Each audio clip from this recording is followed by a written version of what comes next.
é de bom dia, uma boa noite para quem é de boa noite. E você que nos assiste de madrugada, uma boa madrugada para você. Você está sintonizado aonde? TV Conexões, a Estação do Saber. E o YouTube retransmite o nosso programa TV 40 Grau no Streamer Soul. É de graça, procure lá. Gente, agora chegou a hora que eu mais gosto. A hora dos beijinhos, quis. Mandar um beijo, quis para o nosso governador, Jerônimo Rodrigues. Esse programa tem um oferecimento do governo do estado da Bahia, da Secretaria da Educação. E aí eu não poderia também deixar de mandar um beijo apertadinho, quis para a nossa secretária, Rovena Brito. Está aqui hoje essa galera maravilhosa do Colégio Marilene Silva. Eita, que maravilha! É assim que eu gosto de plateia, eu gosto de palmas, não é isso, Zito? E está conosco também aqui o nosso rap, também do Colégio Marilene Silva. Zito, daqui a pouco canta pra gente.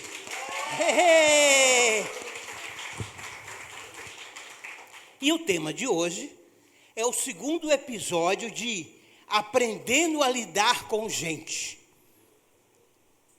A gente acha que é difícil as relações humanas. Vamos conversar sobre esse tema de relação humana, relações intra e interpessoal, com o nosso cientista e o nosso neurocientista, Fernando Lauria. Vem para cá, Fernando! Bom tê-lo aqui de volta. Este é o segundo episódio dessa série maravilhosa de relações inter e transpessoal. Então, vem comigo, não é isso, Fernando? Um bom dia. Vamos lá. Olá, que prazer estar novamente aqui, receber esses alunos do colégio, que coisa incrível. E vamos dar continuidade. Na verdade, no último episódio que nós tivemos, o primeiro desse tema, nós falamos muito a respeito de emoções, o que são emoções, falamos sobre a possibilidade de relações interpessoais, intrapessoais, e hoje vamos dar um pouco de continuidade nesse assunto, falando sobre as questões das relações familiares, também trazendo toda essa conceituação necessária e a importância que nós temos com relação à família nesse contexto e o quanto as redes sociais, as telas têm influenciado nessa relação de uma maneira geral. Se você não assistiu o primeiro episódio, procure lá, YouTube, TV Conexões. Gente é para se relacionar com gente, para amar, para viver.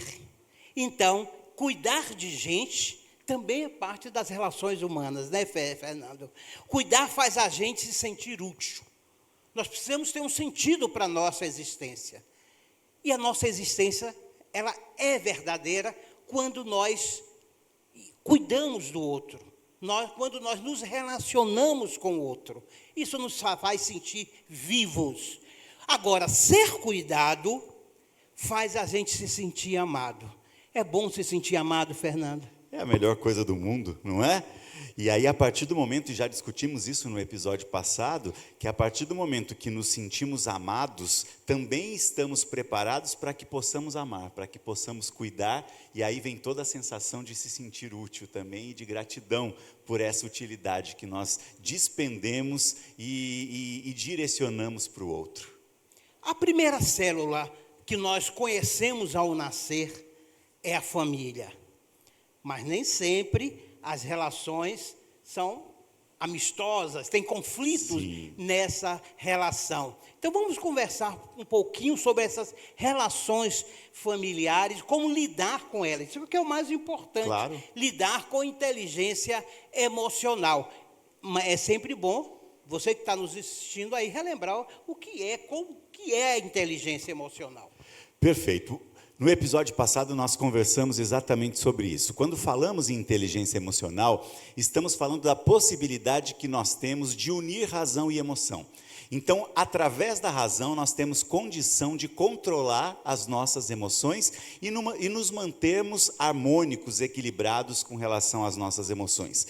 Segundo Daniel Goleman, que foi o pai da inteligência emocional, quem nos trouxe esse tema, a inteligência emocional está relacionada na harmonia entre a inteligência intrapessoal, que é a possibilidade que eu lido com os meus próprios problemas, com as minhas conquistas, com as minhas frustrações, e também com a possibilidade que eu tenho de ajudar o outro na interpessoal, de estabelecer uma relação harmônica entre as pessoas. O equilíbrio entre a intrapessoal e a interpessoal me traz a inteligência emocional. E eu digo que é importante nós considerarmos essa relação familiar desde o momento em que existe uma concepção. Desde o momento em que nós temos ali gameta masculino, gameta feminino que se unem, e a partir dessa fecundação nós começamos uma gestação de uma criança, aí já é importante que nós contextualizemos toda a parte relacionada à possibilidade que existe de interação familiar. Por quê? Porque a nossa construção como indivíduos, a nossa formação, e entenda como é interessante, Robson, porque eu tenho possibilidade nesse momento de conversar com você, de cumprimentar os alunos que estão aqui, o nosso rapper que também está aqui, mais estiloso do que nunca. Que maravilha. Obrigado. O nosso rapper, de expressar emoções, de gesticular, porque o meu cérebro tem possibilidade de fazer diversas conexões, e com essas conexões eu consigo estabelecer todas essas habilidades e esses processos. E aí o que acontece? O nosso cérebro começa a se desenvolver na terceira semana de vida intrauterina. Já na terceira semana Já na de terceira vida? semana. Olha, gente. Então a gente tem um embriãozinho ali, muito pequeno, mas a formação desse cérebro, desse sistema nervoso já começando a acontecer. Se eu entendo e se eu parto do princípio que todas as minhas habilidades acontecem por conta de comunicações nesse cérebro, e se esta criança, é óbvio que a partir da terceira semana a gente tem uma formação ainda muito primitiva desse cérebro, mas por volta da 12ª semana eu já começo a receber os estímulos. Se esta mãe não é envolvida em afeto, não é envolvida em carinho, eu terei um impacto direto sobre essa falta de afetividade no desenvolvimento desse feto. Veja como as relações familiares são importantes, e nós devemos considerá-las não só a partir do momento que nascemos e temos possibilidade de interagir com os outros, mas partindo do princípio que o período gestacional é importante para o meu próprio desenvolvimento. E muitas vezes, os traumas que eu posso levar para a minha vida adulta, eles advêm do meu período gestacional, eles advêm do período em que eu estou na barriga da minha mãe. Isso é importante. Isso é importantíssimo. Isso, Fernando, isso me faz lembrar, e vou trabalhar isso como uma metáfora ao longo do nosso programa de hoje, né? É o cordão umbilical. Você coloca aí, então, a importância desse elo de comunicação entre o indivíduo e a sua família, mesmo na fase intrauterina. E isso nós levamos para a vida, né? A importância dessas ligações, já fazendo a metáfora aí, com o cordão umbilical no seio familiar. Vamos brincar um pouquinho disso aí, Fernando? Vamos. Isso é fantástico e isso é importante dentro do que nós estamos conversando. No episódio passado, nós falamos sobre emoções, nós falamos que emoção é um processo passageiro, e esse processo passageiro, ele precisa acontecer, como nós dissemos, para que essas emoções não gerem um transtorno de humor. Então, como nós falamos, ansiedade é um processo em que nós temos medo que está presente por um longo período de tempo. Depressão, tristeza presente por um longo período de tempo.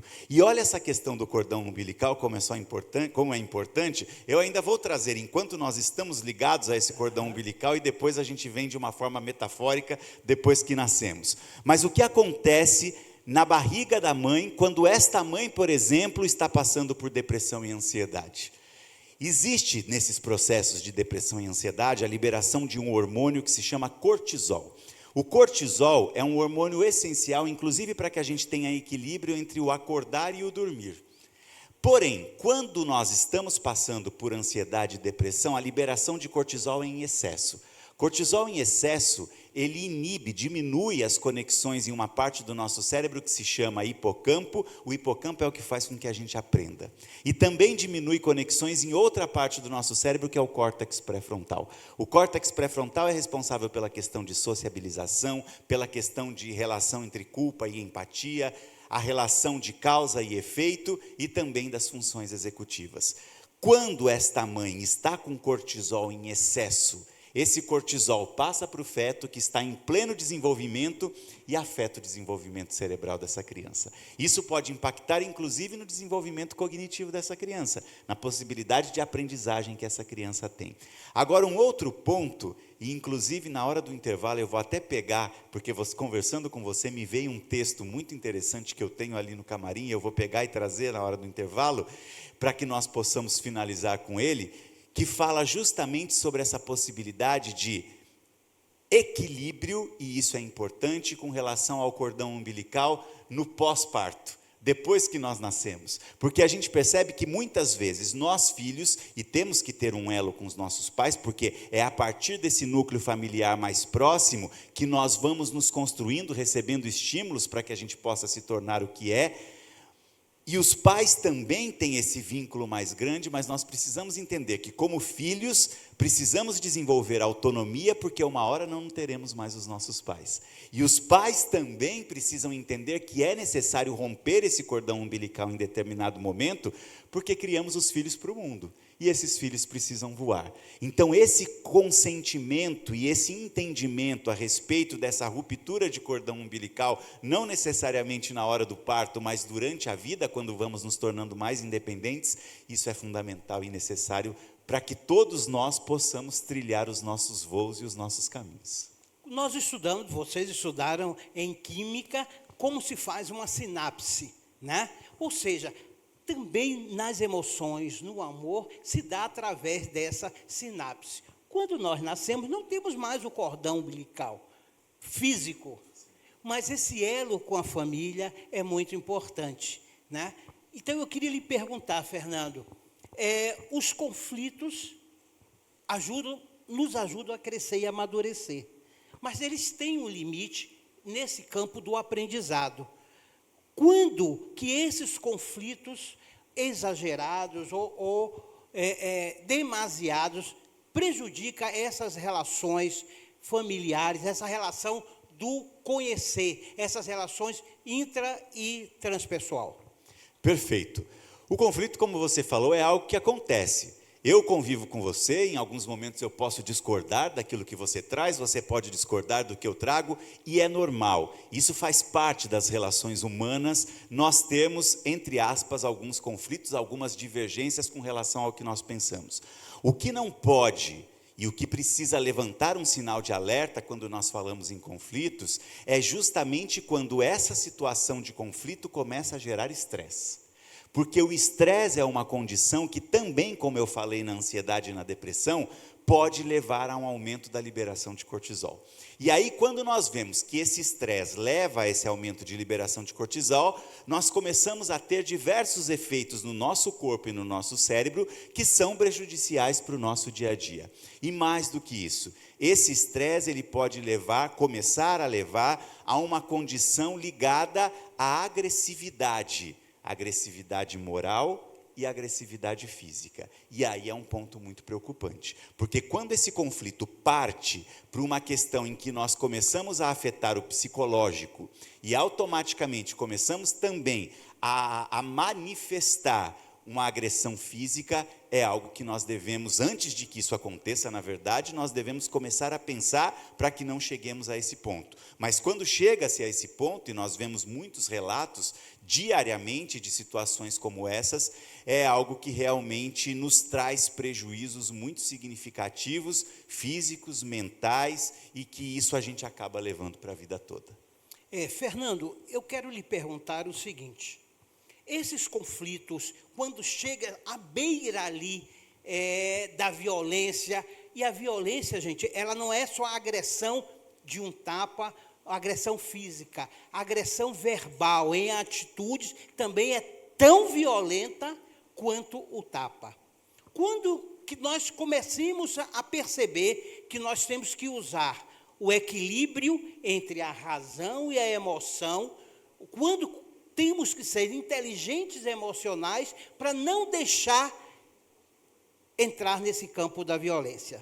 Mas você responde daqui a pouquinho, logo depois dos nossos reclames cultural. E aí, falar em cultura, o nosso rap, aí prepara aí a cachola. Venha, Zito, é com você. Vamos para o nosso intervalo, mas antes vamos ouvir aí a primeira música do Zito. O que é que você traz aí, Zito, para a gente? Jasmine. Então vamos lá. Som na caixa.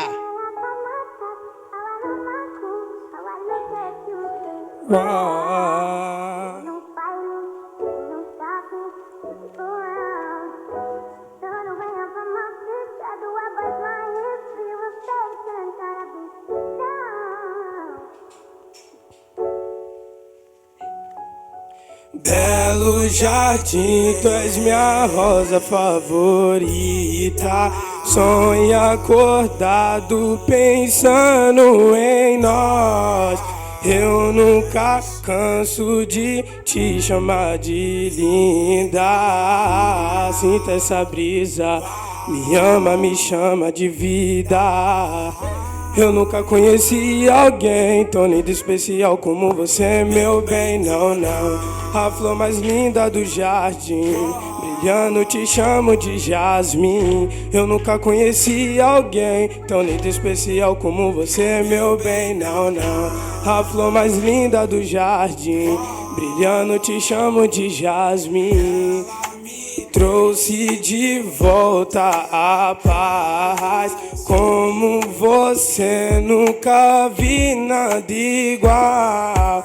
O seu olhar me fascina, sensacional. Tiro você desse mundo tão real, faço uma vibe surreal. Eu nunca conheci alguém tão lindo e especial como você, meu bem, não, não. A flor mais linda do jardim, brilhando te chamo de Jasmine. Eu nunca conheci alguém tão lindo e especial como você, meu bem, não, não. A flor mais linda do jardim, brilhando te chamo de Jasmine.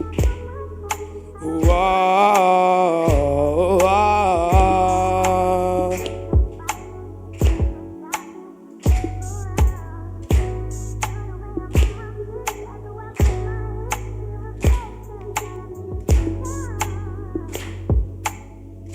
Jasmine. Obrigado. Com Zito, vamos aos nossos reclames culturais. Já já a gente volta. Evapt Vulpit.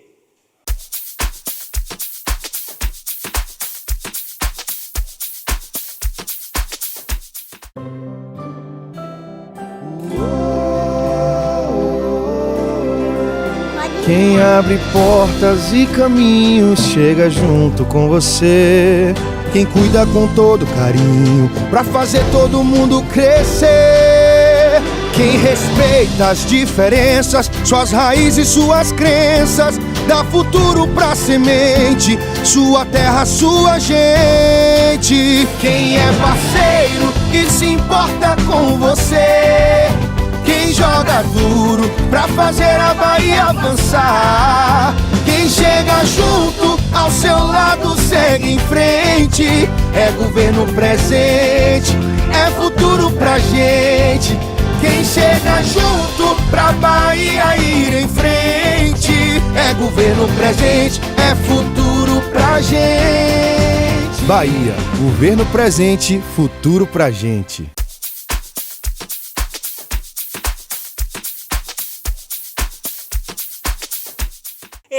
Eita, eu falei que ia ser rapidinho. Vapt, Vulpit. Gente, nós estamos no Teatro Xisto. Prestigie esse teatro, veja a programação e esteja conosco aqui também no Xisto, que é um teatro da Bahia, aconchegante, com toda a sua equipe. Um beijo na direção dessa casa e toda a sua equipe técnica. Vamos lá, Fernando. Quando é que é esse limite para a gente não deixar cair na violência, entre a razão e a emoção, quando a gente sabe que brigou para lá, fala alto. Deixa eu tomar um cafezinho na esquina, eu volto para respirar e voltar ao diálogo. Eu acho que um grande ponto é esse, o respirar, né?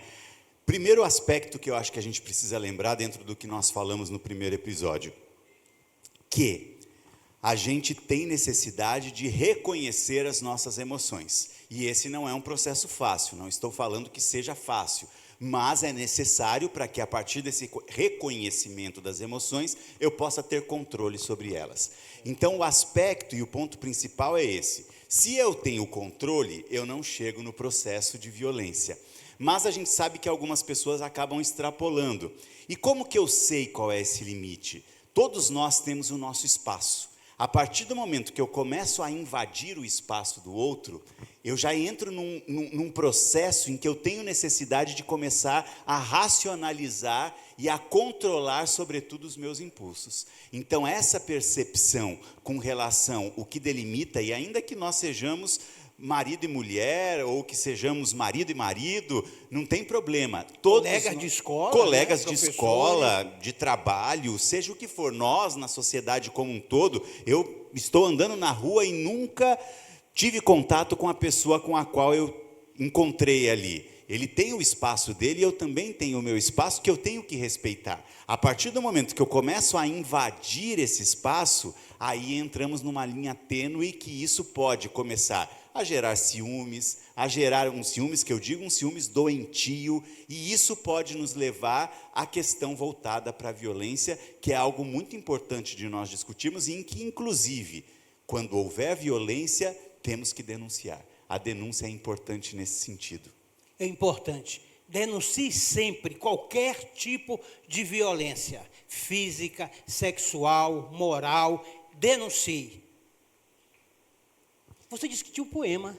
Tenho. Vamos lá? Que diz respeito à questão da família. Da família. A família é muito importante. Intervalo, eu fui pegar e eu acho muito lindo esse poema. Vamos lá? Ele diz o seguinte: na educação de nossos filhos, todo exagero é negativo. Responda-lhe, não o instrua. Proteja-o, não o cubra. Ajude-o, não o substitua. Abrigue-o, não o esconda. Ame-o, não o idolatre. Acompanhe-o, não o leve. Mostra-lhe o perigo, não o atemorize. Inclua-o, não o isole. Alimente suas esperanças, não as descarte. Não exija que seja melhor. Peça-lhe para ser bom e dê exemplo. Não o mime em demasia. Rodeie-o de amor. Não o mande estudar. Prepara-lhe um clima de estudo. Não fabrique um castelo para ele. Vivam todos com naturalidade. Não lhe ensine a ser. Seja você como quer que ele seja. Não lhe dedique a vida. Vivam todos. Lembre-se que seu filho não o escuta. Ele o olha. E, finalmente, quando a gaiola do canário se quebrar, não compre outra. Ensina-lhe a viver sem portas. Eugênia Puebla. É lindo, não é? Lindo, Fernando, lindo. Ensina-te a voar. Exatamente. E eu acho que ele diz muito, quando ele fala assim, não lhe ensine a ser, seja você como quer que ele seja. Vem a questão do exemplo, das relações familiares. O que adianta nós falarmos, por exemplo, que a tela em excesso é prejudicial para esse menino e para essa menina, se eu dentro de casa não dou o exemplo e fico o tempo todo no celular e não tenho possibilidade de interagir.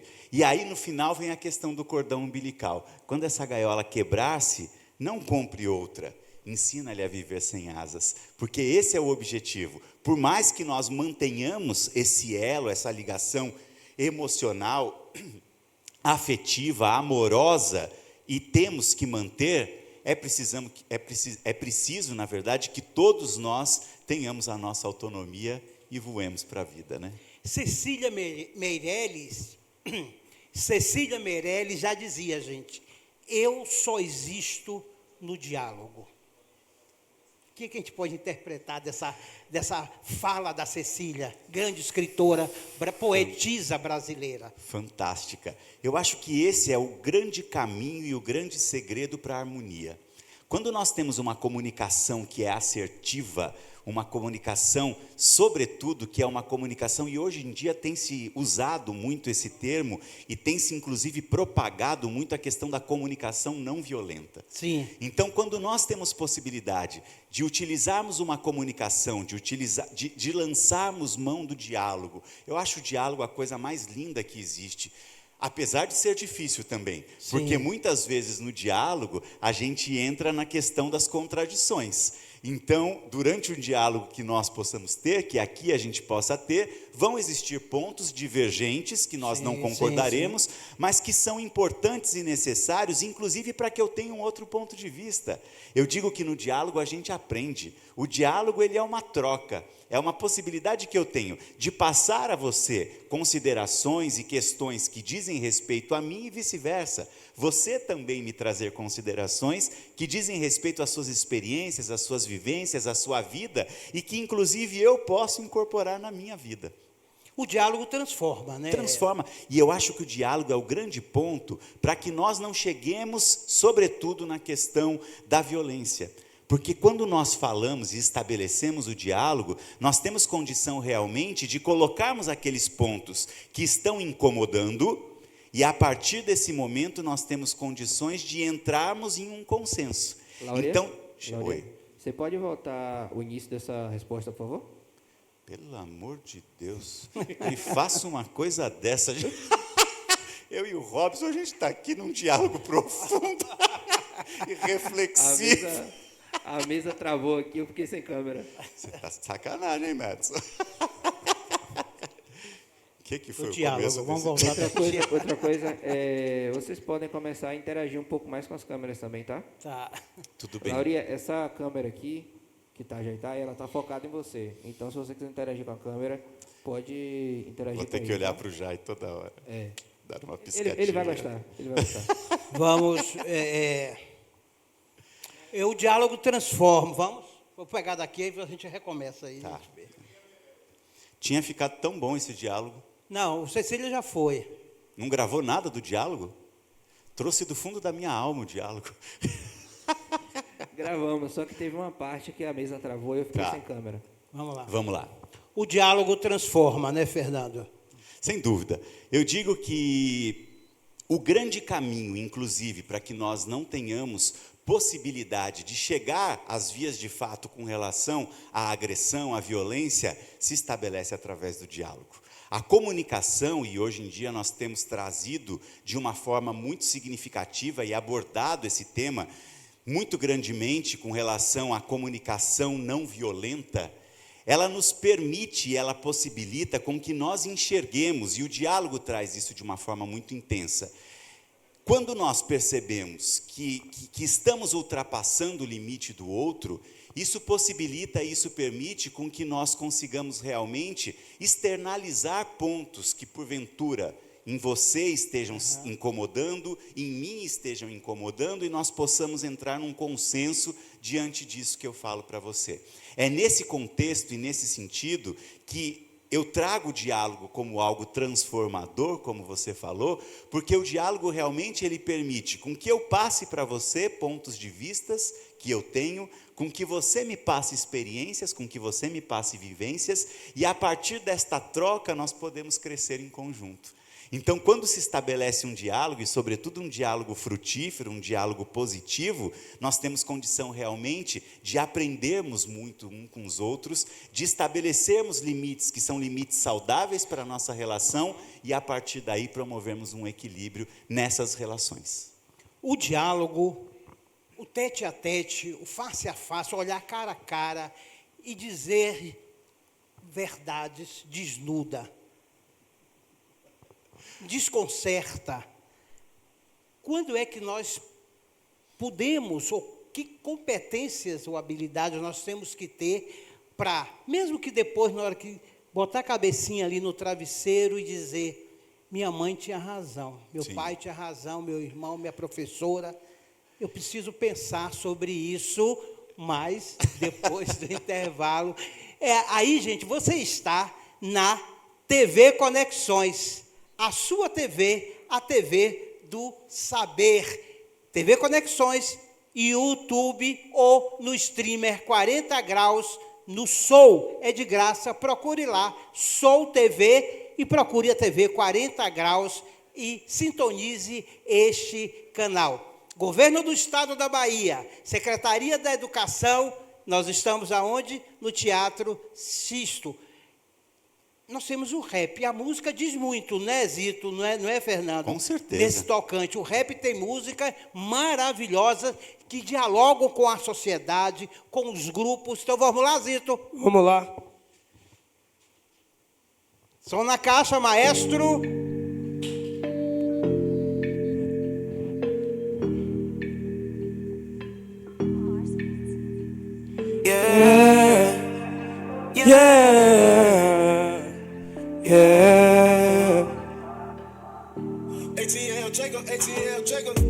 Estou buscando respostas para perguntas complexas. Qual foi a última vez que cê me viu sorrir? Baby, eu te amava, a minha vida entregava. Com você as noites não era pra dormir. Fui impulsando, sempre pensei que poderia estar aqui, dirigindo embriagado, mas eu trago no cigarro.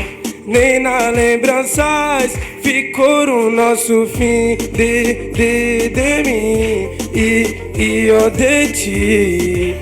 Não super queria que o vida está em mim de mim e eu de ti. Não super queria que o vida está em mim de mim de ti. Não super queria que o vida está em mim de mim e eu de ti. Prometeu várias coisas, uma maré de coisas boas. No fim acabou com tudo, partiu, me deixou de luto.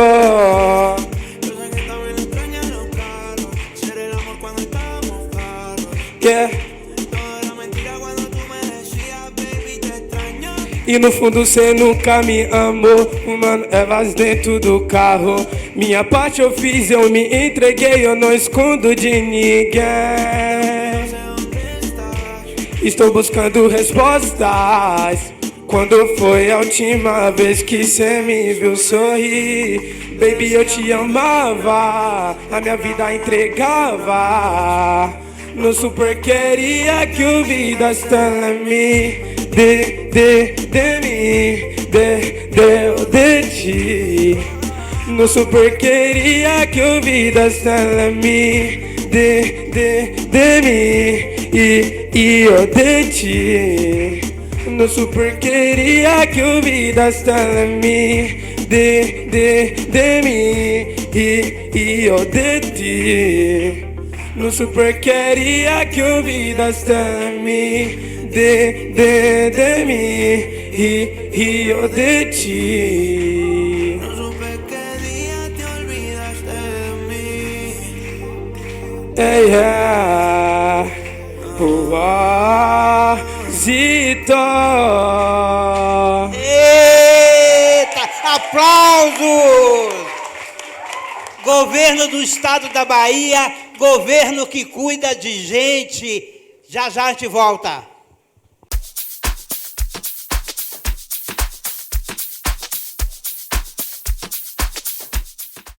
Oi, eu sou o Ursinho Atento. E eu, a Lulu Alerta. A gente tá de volta para lembrar você. A violência sexual e o trabalho infantil ainda atingem muitas crianças. Estamos nessa luta e convidamos você a se juntar a gente. Lembre-se, a exploração sexual e o trabalho infantil são crimes. Procure o CRAS ou CREAS para atendimento. Disque 100 para denunciar. Bahia, governo presente, futuro pra gente.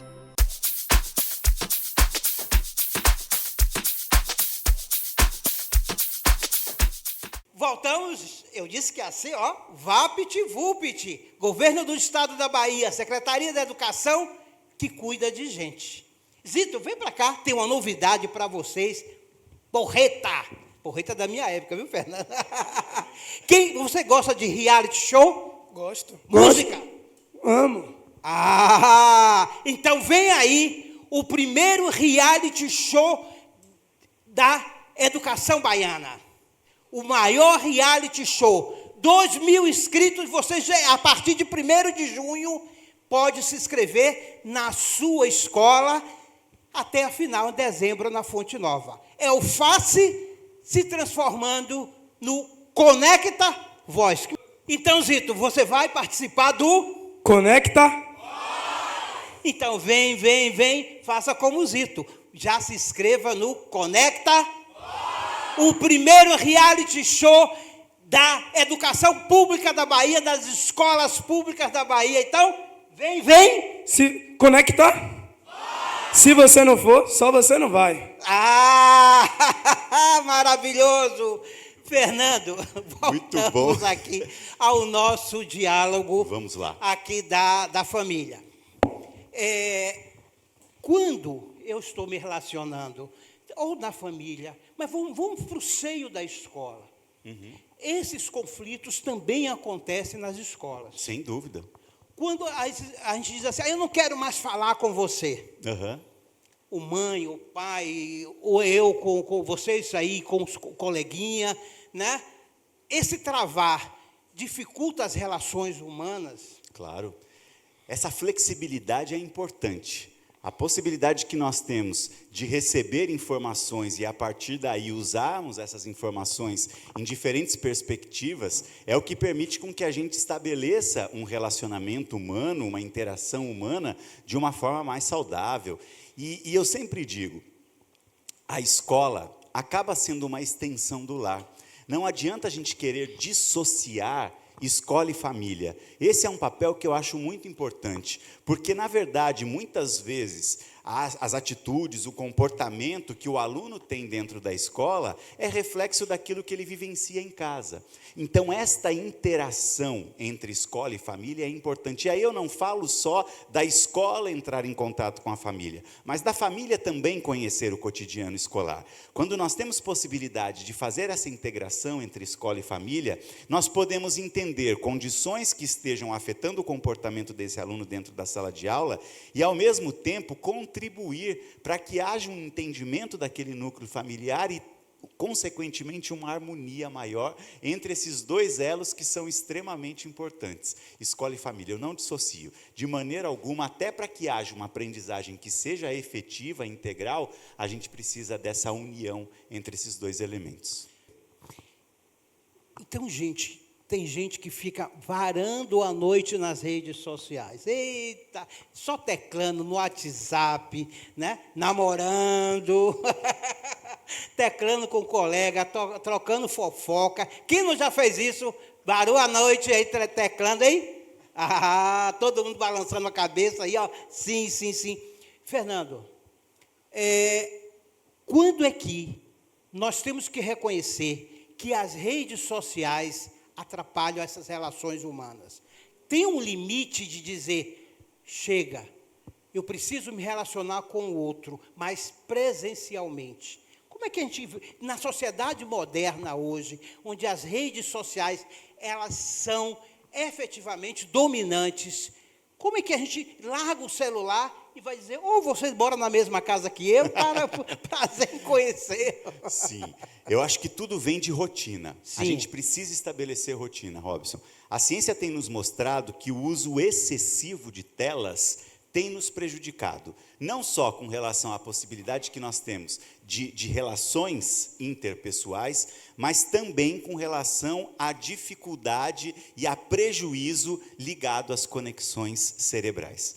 A Sociedade Brasileira de Oftalmologia, ela faz uma projeção que até 2050, 50% da população esteja com miopia, por conta de um uso excessivo de telas. Então, nós vemos que esse uso excessivo de telas, e aí eu falo para vocês, que possamos trazer esse uso de telas de uma maneira funcional. Eu vou estudar, ou até em algum momento eu vou me divertir, mas que não ultrapasse 3 horas por dia com relação à questão que eu tenho ligada à diversão.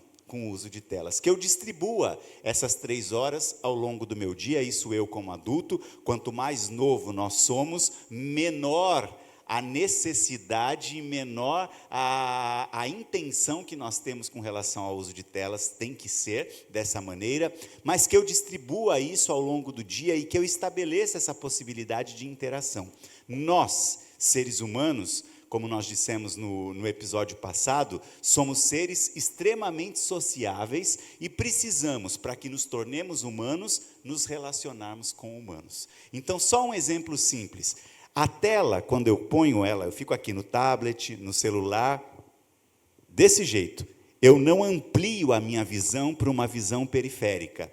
Esta visão periférica, ela permite com que eu tenha a possibilidade de identificar melhor expressões faciais no outro.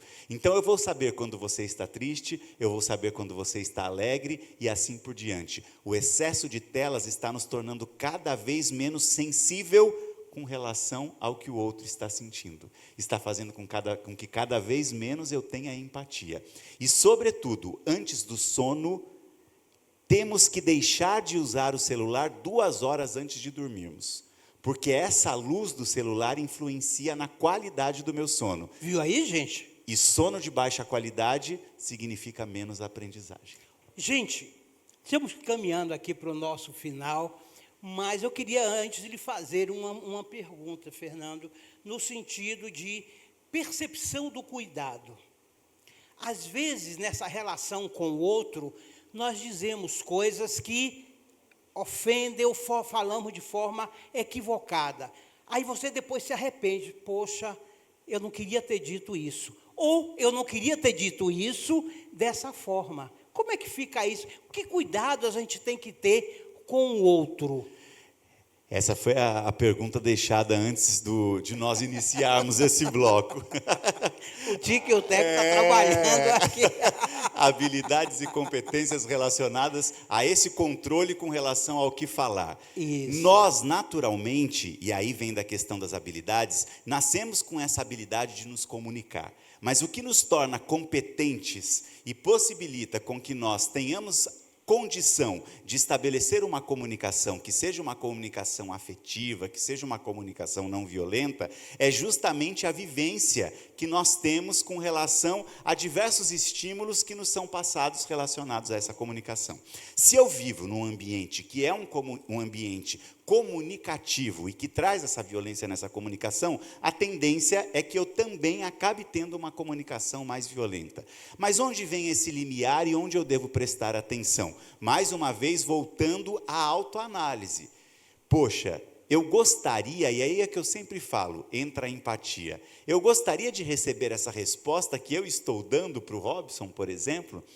Será que isso feriria o meu sentimento? Ou, conhecendo essa pessoa, ainda que isso não me ferisse, diante da personalidade que essa pessoa tem, será que é positivo eu direcionar esse questionamento a ela? E aí vem o controle dos nossos impulsos. Essa é uma questão muito importante. Quando eu começo a enxergar o outro na sua essência, eu consigo saber também qual o limite que eu tenho com relação à comunicação e diversas outras habilidades para que eu acabe não ferindo. Fernando, vamos dialogar. Falando em diálogo, claro. Vamos dialogar com os alunos aqui do Colégio Estadual Marilene Silva. Eita, danados. Vamos lá? Alô, alô, quem fala? Bom dia, meu nome é Sabrina. Sabrina, Fernando está ali ouvindo aqui, faça a sua pergunta. Como lidar com os conflitos familiares sem que isso se torne algo maior do que precisa ser? Aí vem a questão, Sabrina, sobretudo de nós. Primeiro, tentarmos estabelecer esse diálogo, por mais difícil que seja, porque a gente sabe que em alguns momentos, realmente, o diálogo ele é complexo e ele é difícil de ser estabelecido, para que nós possamos trazer todos esses conflitos que geralmente são vivenciados no dia a dia ali dentro de casa, e a partir disso nós temos possibilidade de entrarmos naquele consenso que eu falei para você. Então eu acho que o grande ponto é analisarmos uns aos outros, nos conhecermos e a partir daí sentarmos para que possamos estabelecer os limites entre todos que convivem naquele ambiente. Bom dia, meu nome é Gabriela e eu gostaria de fazer a pergunta.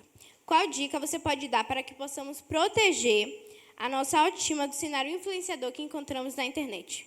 Ótima pergunta e muito necessária e relevante para que a gente possa falar sobre esse assunto agora. Primeiro ponto que eu tenho que ter em mente e que eu tenho que trazer.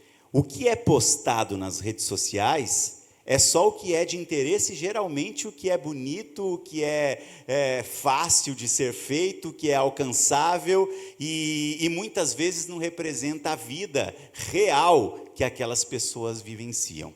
Então nós temos que entender que o primeiro ponto é esse. O segundo ponto, eu vejo lá diversos artistas que são milionários viajando para diversos lugares que dentro da minha condição social eu não tenho possibilidade de alcançar. É reconhecer também quais são os nossos limites, porque às vezes a gente fica sonhando em viver a vida do outro e não entende que viver a nossa vida dentro das nossas possibilidades também nos satisfaz e também nos faz feliz. Eu não preciso ir sempre para a Europa, para diversos lugares como esses artistas vão, porque eu, Fernando, não tenho condição de fazer isso, mas eu entendo que a possibilidade que eu tenho nesse momento de estar aqui na Bahia conversando com vocês também me satisfaz, também me faz feliz. Então, a gente entender a nossa realidade e, sobretudo, também entender que nem sempre aquilo que sempre é postado é o que é real, nos protege para a nossa própria autoestima. Zito, o que é que você traz aí para a gente como última música? E aí a gente encerra. Fernando, que maravilha o programa de hoje. Coisa linda. Beijo, beijinho para todos. Marilene Silva, essa escola maravilhosa, Colégio Estadual. Beijo, quis para toda a sua comunidade. Vamos lá, Zito. Nada sério. Zito, I love you. Hug, haircuts. Nazifa ela no beat. Ela para tudo no baile, quando tá com as suas amiguinhas, aparentemente gostosa. Imagina ela por cima.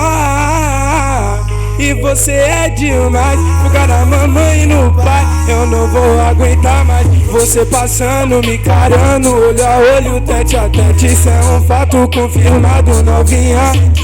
Se tu me quer e eu te quero, novinha, então já só não vou me comprometer porque eu não quero nada. Você passando, me encarando, olho a olho, tete a tete. Isso é um fato confirmado, novinha, você quer. Se tu me quer e eu te quero, novinha, então já é. Só não vou me comprometer porque eu não quero nada sério. Me encarando, olho a olho, tete a tete. Isso é um fato confirmado, novinha, você quer. Se tu me quer e eu te quero, novinha, então já é demais. Ela para tudo no baile, quando tá com as suas amiguinhas, aparentemente gostosa. Imagina ela por cima, descendo, você é demais. Fuga na mamãe e no pai, eu não vou aguentar mais você passando, me encarando, olho a olho, tete a tete. Isso é um fato confirmado, novinha, você quer. Se tu me quer e eu te quero, novinha, então já só não vou me comprometer porque eu não quero nada sério. Me encarando, olho a olho, tete a tete. Isso é um fato confirmado, novinha, você quer. Se tu me quer e eu te quero, novinha, então já é comprometer porque eu não quero nada sério.